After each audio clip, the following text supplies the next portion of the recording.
আসসালামু আলাইকুম প্রিয় এইচএসসি শিক্ষার্থী, আশা করি সবাই ভালো আছেন। আপনাদের জন্য আমরা গুরুত্বপূর্ণ একটি প্রশ্নের সমাধান নিয়ে এসেছি। সেটা হলো রসায়ন প্রথম পত্রের দ্বিতীয় অধ্যায় গুণগত রসায়নে দ্রাব্যতার সংশ্লিষ্ট একটি গুরুত্বপূর্ণ প্রশ্ন। এটা সমাধান করলেই দ্রাব্যতার একটা সৃজনশীল প্রশ্ন সমাধান করা হয়ে যায়। সো আমরা আগে প্রশ্নটা দেখি কি বলেছে। একটা পাত্র দেয়া আছে, পাত্রের ভিতরে একটা দ্রবণ আছে। কার দ্রবণ?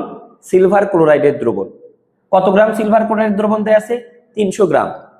প্রশ্ন কি করেছে দেখো, 30 ডিগ্রি সেলসিয়াস তাপমাত্রায় দ্রাব্যতা দেয়া আছে 50 এবং 30 ডিগ্রি সেলসিয়াস তাপমাত্রায় দ্রাব্যতা দেয়া আছে 50 এবং 20 ডিগ্রি সেলসিয়াস তাপমাত্রায় দ্রাব্যতা দেয়া আছে 40। প্রশ্ন বলেছে উচ্চ তাপমাত্রা হতে নিম্ন তাপমাত্রায় এলে কি পরিমাণ পদার্থ কেলাসিত হবে। অঙ্কটা সমাধান করার আগে কিছু গল্পের মতো আমরা করে অঙ্কটা সমাধান করব। আগে শোনো, যদি কখনো তোমাকে বলে কোনো প্রশ্নে উচ্চ তাপমাত্রা থেকে নিম্ন তাপমাত্রায় এলে কি পরিমাণ পদার্থ কেলাসিত হবে, এই অঙ্ক সমাধান করার জন্য তোমরা যে দ্রাব্যতার যে গাণিতিক ফর্মুলা জানো, S = 100 m ডিভাইডেড বড় m বিয়োগ ছোট m, এই সূত্র অ্যাপ্লাই করে দুইবার ছোট m এর মান বের করতে হবে, অতঃপর বিয়োগ করলেই অ্যান্সার হয়ে যায়। তো শুরু করা যাক তাহলে। গাণিতিক সমস্যাটা আমরা কিভাবে সমাধান করব দেখো। আমরা কিন্তু জানি দ্রাব্যতার গাণিতিক সমস্যাটা সমাধান করার জন্য কোন ফর্মুলা আমরা ব্যবহার করি। দ্রাব্যতার গাণিতিক সমস্যা সমাধানের জন্য আমরা যে ফর্মুলা ব্যবহার করি সেটা ছিল S = সূত্র কি? 100 m ডিভাইডেড বড় m বিয়োগ ছোট m। এখানে S তে বোঝায় দ্রাব্যতা, m তে বোঝায় দ্রবের ভর, বড় m তে বোঝায় দ্রবণের ভর। আর আমরা যদি দ্রবণের ভর থেকে দ্রবের ভর বাদ দেই তাহলে আমরা কিসের ভর পাই?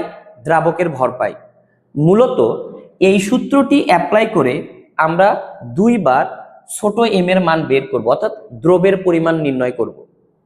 অতঃপর বিয়োগ করলে কি পরিমাণ পদার্থ কেলাসিত হয় এটা পাওয়া যায়। তবে শর্ত থাকে, অবশ্যই প্রথমে তোমাকে উচ্চ তাপমাত্রায় কাজ করতে হবে, অর্থাৎ প্রথমে আমরা উচ্চ তাপমাত্রায় দ্রবের ভর নির্ণয় করব। কিভাবে দেখো, প্রথমে উচ্চ তাপমাত্রা অর্থাৎ 30 ডিগ্রি সেলসিয়াসে S = 100 m ডিভাইডেড বড় m বিয়োগ ছোট m। বলতো বড় m দ্বারা কি বোঝায়? বড় m দ্বারা বোঝায় দ্রবণের ভর। S দ্বারা কি বোঝায়? দ্রাব্যতা। কত তাপমাত্রায়? 30 ডিগ্রি সেলসিয়াস। দেখো 30 ডিগ্রি সেলসিয়াস তাপমাত্রায় দ্রাব্যতা কত দেয়া আছে? 30 ডিগ্রি সেলসিয়াস তাপমাত্রায় দ্রাব্যতা দেয়া আছে 50 এবং 20 ডিগ্রি সেলসিয়াস তাপমাত্রায় দ্রাব্যতা দেয়া আছে 40। তাহলে আমরা যেহেতু উচ্চ তাপমাত্রায় কাজ করছি, সুতরাং 30 ডিগ্রি সেলসিয়াস তাপমাত্রায় দ্রাব্যতা দেয়া আছে 50 লিখলাম ইকুয়াল 100 m। বড় m এর মান কত? বড় m হচ্ছে দ্রবণের ভর, কত গ্রাম দেয়া আছে? 300 গ্রাম বিয়োগ ছোট m। এখান থেকে আমি ছোট m এর মানটা বের করব। দেখো কিভাবে বের করি। 100 m আড়াআড়ি গুণ করব ইকুয়াল 50 গুণন 300 বিয়োগ 50 m। এই 50 m কে যদি আমি এই পাশে নিয়ে আসি তাহলে কি হয়ে যায়? 150 m ইকুয়াল 50 গুণন 300। এবার কি করব, আমি এখান থেকে m এর মানটা বের করব। তাহলে m সমান কি হবে? 50 গুণন 300 ডিভাইডেড 150। তাহলে এটা করলে কত আসে দেখো খেয়াল করে, 50 গুণন 300 ডিভাইডেড 150 সমান 100, বা m সমান কত হবে? 100 গ্রাম। 100 গ্রাম মানে কি? অর্থাৎ তাপমাত্রা যখন ছিল 30 ডিগ্রি সেলসিয়াস তখন দ্রবণ ছিল 300 গ্রাম।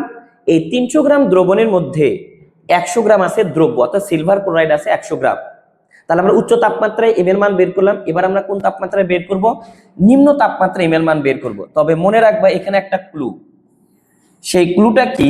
সেটা হলো আমরা যদি m এর মান বের করতে চাই,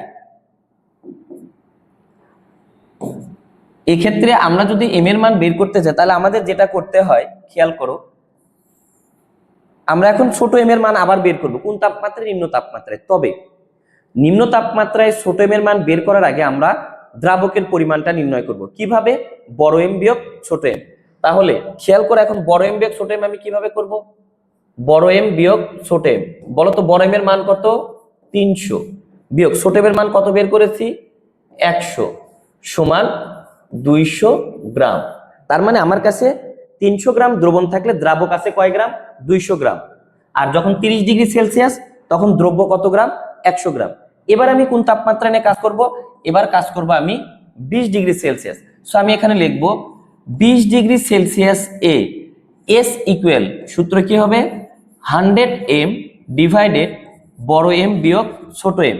খেয়াল করো তো 20 ডিগ্রি সেলসিয়াস তাপমাত্রায় এস এর মান অর্থাৎ দ্রাব্যতা কত দেয়া আছে? 40। বসায় দিলাম 40 ইকুয়াল 100 m, বড় এম বিয়োগ ছোট এম এর মান কত? 200। বা আমি যদি এর আড়াআড়ি গুণ করি কি হবে? 100 m ইকুয়াল 40 200, বা m ইকুয়াল তাহলে কত হবে? 40 গুণন 200 ডিভাইডেড 100। এটা এটা এটা এটা কেটে গেল, কেটে গেলে কত থাকে এখানে? অতএব m সমান 80 গ্রাম। তার মানে তাপমাত্রা যখন 30 ডিগ্রি তখন সিলভার ক্লোরাইড 300 গ্রাম দ্রবণের মধ্যে কত গ্রাম ছিল? 100 গ্রাম। কিন্তু তাপমাত্রা যখন কত ডিগ্রি? 20 ডিগ্রি, তখন কত গ্রাম আছে? 80 গ্রাম। বাকি 20 গ্রাম কই গেল? মূলত বাকি 20 গ্রামটাই কেলাসিত হয়েছে অর্থাৎ অদক্ষেপ করেছে। সুতরাং আমি লিখতে পারি অতএব কেলাসিত পদার্থ, কেলাসিত পদার্থ, কেলাসিত পদার্থ সমান কি হবে? 100 মাইনাস 80 গ্রাম সমান 20 গ্রাম। খুব ইম্পর্টেন্ট একটি প্রশ্ন। আশা করি তোমরা এই গাণিতিক সমস্যার সমাধানটা বুঝতে পেরেছো। ভালো থাকবে, সুস্থ থাকবে। আসসালামু আলাইকুম।